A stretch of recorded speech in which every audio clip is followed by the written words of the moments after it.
Pemerintah Indonesia melalui Kementerian Keuangan resmi menerbitkan Peraturan Menteri Keuangan Nomor 50 Tahun 2025 yang mengatur ulang tarif pajak atas transaksi aset kripto di Indonesia. Jadi mereka yang menyampaikan hashtag nggak bayar pajak, ya berarti Anda nggak kepingin tinggal di Indonesia atau tidak kepingin lihat Indonesia bagus gitu aja. Dalam aturan baru ini, tarif PPh final untuk transaksi kripto domestik dinaikkan dari sebelumnya 0,1% menjadi 0,21%.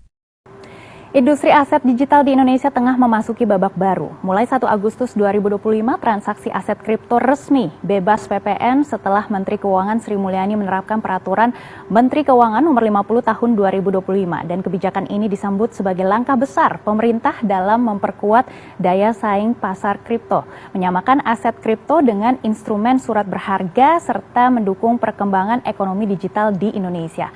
Namun, apa dampaknya bagi pelaku industri, investor, hingga masa depan ekosistem kripto di tanah air?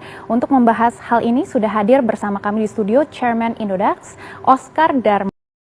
Kenaikan ini berlaku mulai 1 Agustus 2025 dan merupakan bagian dari upaya pemerintah memperkuat penerimaan negara dari sektor ekonomi digital. Sementara itu, kabar baik datang dari sisi PPN. Pemerintah memutuskan untuk menghapus pajak pertambahan nilai atas transaksi aset kripto domestik. Hal ini diharapkan mampu mendorong lebih banyak investor retail untuk masuk ke pasar kripto tanpa terbebani pungutan pajak ganda. Namun, meski jumlah pengguna kripto terus meningkat, mencapai 15,85 juta orang per Juni 2025, volume transaksi justru mengalami penurunan.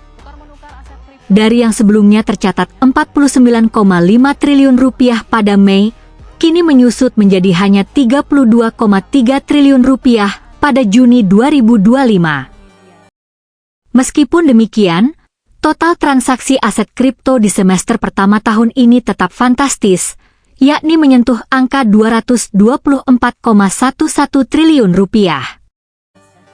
Menanggapi kebijakan ini, sejumlah pelaku industri kripto, termasuk platform toko kripto, menyatakan kesiapannya beradaptasi.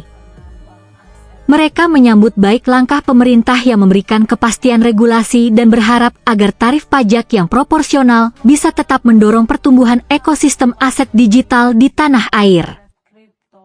Dengan diterbitkannya PMK 50 tahun 2025, pemerintah kembali menegaskan bahwa aset kripto bukan lagi instrumen spekulatif semata, melainkan bagian penting dari peta ekonomi digital masa depan Indonesia.